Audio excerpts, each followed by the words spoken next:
Hey everybody, it's your old pal Chuck, and I'm back with another review. And today we're taking a look at the Transformers Studio Series line. This is Cogman. Now, some of you might remember we reviewed this figure about a year ago when it was released under the Last Night line. Basically what happened was Cogman was part of the Wave 4 assortment of figures, and as is usually the case with these later Wave figures, a lot of retailers opted not to order the Wave in lieu of making sure there's shelf space for the new line that was coming relatively quickly. So Cogman in the United States was somewhat hard to find. I got mine actually through Amazon Japan, which was a cheaper option than paying the online scalper markups. Now, Cogman did eventually show up in Market 6 discount retailers, but in relatively small numbers. Hasbro, when asked, did say that they would find a way to get Cogman back out there so people would have the chance to buy it. Now, longtime collectors, especially those who have been around for the digital age with communication from Hasbro, knows that that's not necessarily a good thing. In the past, when Hasbro has said that, that usually means the mold, meaning that the mold would be repainted and reused down the line as a different character and not the one we initially wanted, and that version would never be found. And that's sort of what happened here, but in a good way. The Studio Series Cogman is on the left. The Last Night Cogman is obviously on the right. Basically, what Hasbro did is they changed the paint scheme a little, going for, I would say, for a bit more movie accuracy. Well, it's about as accurate as you can get, seeing that Cogman was just a humanoid figure and not a full Transformer. I definitely was going to pick this figure up anyway, just because, as you remember from the first review, I am a fan of the Aston Martin Vanquish, since its connection to James Bond and what have you. Starting right off, the first things I can tell you is the newer version of Cogman. All the paneling for the car and what have you, and the detailing here on the chest is done in silver paint, whereas on the original Cogman, it's either just the sort of marbly pearlescent gray plastic that was either painted or the figure was molded in. And I would say this has a cleaner look, where this has a more worn, aged, battle-damaged look. For example, I think the best we can take a look at is right here in the abdomen. This little gear right here is a much more pronounced bronze color, where here it's a little more faded and worn. And there's, of course, the difference in chest detailing and shoulder detailing. Let me just fix that shoulder pad up. You can see that on the original Cogman, there was more of that bronze, where here it's just that painted silver. Moving down the legs, on the original Cogman, there is more of that bronze coloring, whereas on the newer Cogman, it's just more of that silver. So there is some differences there. Really, it's you know, I can't say if one's better than the other. These blades of that Excalibur are actually done where this is just molded gray plastic, and that's that nice silver coloring. The best way I can describe this is, let's say this is the 2017 Aston Martin Vanquish, and this is the 2018 Aston Martin Vanquish.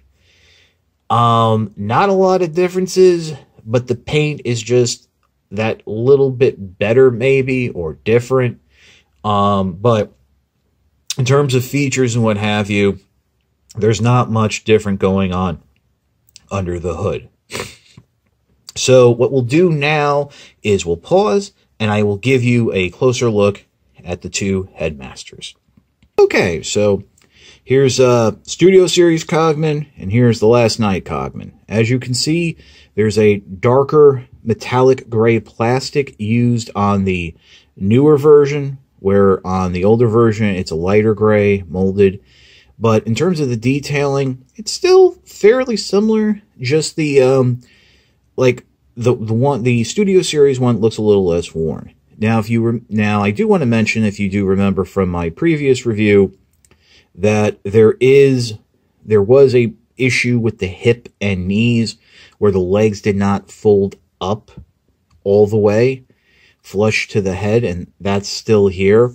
I'm not sure if I would have wanted to see that fixed, because then that would have been a noticeable difference from the other model, and maybe would have changed how people perceive the figure. But transforming them, they do transform like every other Headmaster. And again, this is much like the Japanese style of Headmaster, where this is Cogman. This is the actual Cogman. This is to scale. So this is what a human would look like. This is the character in the movie. Apparently, he was supposed to be a Headmaster that was going to take over Nitro Zeus's body during a final battle. That all got scrapped, but Hasbro could not change the gimmick. So they did leave it in for both figures, which was nice. And as you can see, you have more of that dark metallic gray on the newer version of Cogman, whereas on this previous one, you have that more pearlescent silver gray, and the molded on the molded central area of that flat gray. Neither one has any type of detailing on the face at all, which I think is a little disappointing. So we'll pause, and we will get into the transformation of the character. Okay, so I've gone ahead and obviously removed the Headmaster. I've also brought the figure to a neutral pose, removing the sword and putting it off to the side. You will need that for vehicle mode. So here's the thing. I get the figure, I take it out of the packaging, transform it, it's perfectly fine, pose it around, put the sword in, do some Highlander stuff. I transform it into vehicle mode, looks great. I transform it back into robot mode for the review. All the joints are completely loose.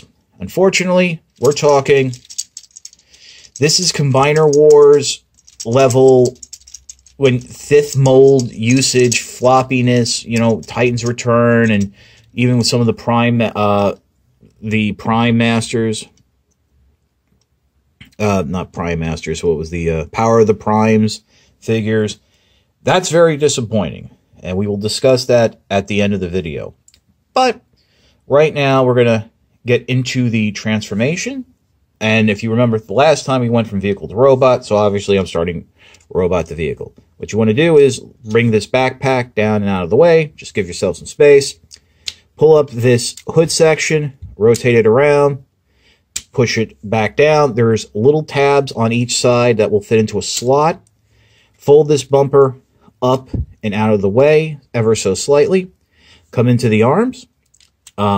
Open up those panels that were covering the forearm. You would have those panels open to do any fancy sword stuff with the wrist. Fold the hand up and then come around here to the shoulder. And there's a tab that will peg underneath up into the shoulder blade area, where there's a little tab on the back of the shoulder blade that would go in behind that panel. Let's repeat that on this side. Just bang-a-da-bang-a-da-boom. Not really a hard or difficult transformation, I should mention. I think this was really designed more as at the time, Titan Master type of figure, so there was that. Bring that front bumper down as you rotate these arms up into place. They're on double hinges. It will then peg up underneath into sections that were on that shoulder blade. So you basically have that front section of the car done. If things aren't, if there's a little gappiness, don't worry. By the end, when you get to pegging the windshield and hood and back windshield down, things should free up. And then what you want to do is this is on a double hinge, so you want to flatten that out, flip it up, and we'll actually just pause real quick and bring in the original Cogman as you can see, a bit more of that detailing. Things are, because of the darker gunmetal gray plastic, I think things are picked out a little bit better. Again, it's like, this looks a little older, this looks a little newer. Whatever. What have you. So, that's basically done. You have the torso done. Keep that backpack out of the way. We'll come on down to the legs. You want to turn them in so the toes of the foot are facing each other. Push the foot up slightly. That will help loosen up the back leg section. And you want to flip out that panel right there. Bring the foot up. That will help that whole back section fold flush. Do it again here. Same thing. Bang, bang, boom. Make sure it's all pegged in. That will peg together here in the back. Heel to heel, what have you. And then just, there's a tab and hook sections for the arms. That will kind of, that will get together. I have to say, this was a lot easier when things were not incredibly loose. Do it on this side as well. Just, it's gonna kind of sit there. Get everything in. Get it in on this side. Give it a little push. There you go. Then finally, what you'll do is bring this back section all the way down. That will peg into place. At this point, bring that up ever so slightly. And if you so desire, here is the Titan Master, or I guess you can call him Titan Master of Cog. There is a little seating area. Much like on the original version, my fingers are either too fat, or what I think is the problem is the peg that the foot is supposed to peg into is just a little too big, so I cannot peg it into place. And it is going to move around. Hopefully you guys will have a better time with it. But bring the roof down, peg it down, give it a little bit of the old Transformer squeeze, but it actually came out really nice. Ooh, I almost forgot one big thing, and I did it the last time too. Come into the crotch area, fold this section down, be very careful, because on the original version of Cogman, some people had it breaking, but you need to do that if you're going to put Excalibur in. Peg it down right there on the rear section of the bumper. It actually will form a bit of an exhaust. So there you go. Your nice Aston Martin Vanquish. Really a great sports car. Interesting aside, my sister, who's a bigger James Bond fan than I am, out of all the Aston Martins, this was the only one she ever really liked. It was featured in the film Die Another Day. Had a lot of neat features, pop-up machine guns, and, you know, you can drive backwards on ice because the tires could grip it. Go see the movie. It was pretty good. So, we'll pause here. I'll finish transforming the other Cogman, and we'll do a nice little side-by-side comparison.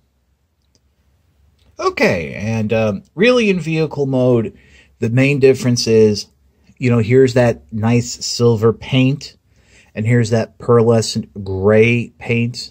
You know, different looks, different styling. And by the way, if you didn't notice, this is a European design of car, so that's why the driver is on the other side. You know, interesting that they've removed the Autobot logo on this side, but... So yeah, like I said at the beginning, this is like the 2017 model, and this is the 2018 model. Not a lot different. I think the bigger differences are in robot mode. So then we come to the question, which one can I recommend? Well, here's the thing. Since the first review, when I just reviewed Cogman, the figure has shown up more on online retailers and what have you for reasonable prices. For example, you can get last night Cogman for about $27, which is far cheaper than what it was originally going for. This, on the other hand, is a $20 figure. And I should mention, both of these originally were $20 figures. So the differences in paint detailing and stuff like that, it's kind of eye-opening how they've changed the value proposition for a $20 figure. I do have to say that the fact that the joints loosened up so quickly on me with this newer version is very disappointing. Again, this is a $20 adult collectible action figure, not a $10 or $15 toy. That should not happen.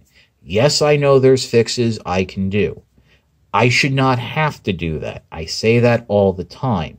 These problems need to be addressed, and they need to be addressed before the figure leaves the factory. I mean, this is the second time this figure has been produced. This isn't like a heavily used mold like one of the Stunticon cars from Combiner Wars. Oh, and here's an aside. Future Pledge, the floor polish that everybody says can tighten ball joints, in some cases, that can actually have a reaction to the plastic and cause it to rot and fall apart. That's something a lot of reviewers don't usually mention. It doesn't happen often, but in my opinion, once is just enough. So, I'm sorry for that little aside, but what can I recommend? If you don't have a Cog, I would say save the $7. Go for the newer version. Who knows, you might get lucky and have a version with nice tight joints. And I think I like the overall design a little bit better. If you already have a Cog and you weren't that thrilled with the figure, the Aston Martin vehicle, or the character, I don't see a reason to double dip, especially if you got it from like a Market 6 store, because something kind of tells me this version of Cog will be ending up there sooner rather than later. I was actually able to get this figure off of eBay. It is showing up in retail stores with the rest of that Studio Series wave, so you might be able to find it in your local Walmart or Target. Other than that, you can wait for the usual online retailers to pick these figures up. So, thank you for watching. I'd like to especially thank those of you who have subscribed. Just a little editorial behind the scenes note. I have noticed that my non-subscriber view numbers have actually gone down from 95% to 84%. I like to see those go a little lower. And I'd like to address those of you who are maybe watching this video and aren't subscribed to my channel. I highly recommend you do. A lot of times I will review figures that other reviewers won't touch, and these are the first reviews on the internet. Certain sites have started to reevaluate how they handle video reviews, and in such, videos of figures that really don't generate a lot of interest, at least in their opinion, will not be shared on the front page of that website or several websites. So it's very important that you subscribe to make sure that you can see all the videos that I create. And make sure to turn on notifications. You can adjust them there, whether you'll get a text message, email, or a push notification through the YouTube app. Because, knock on wood, it hasn't happened to me, but many other creators have had an issue where their latest video will not appear in the subscription feed of their subscribers until several days later, even though it's up on their channel. Having that notification bell turned on and getting some form of notification works well and ensures that you will be told when I put a video up. Again, I really think if you're not subscribed, you're taking a chance of missing out. And I think it's just a lot easier and nicer that way. So, for Cogman and Cogman, we will see you next time.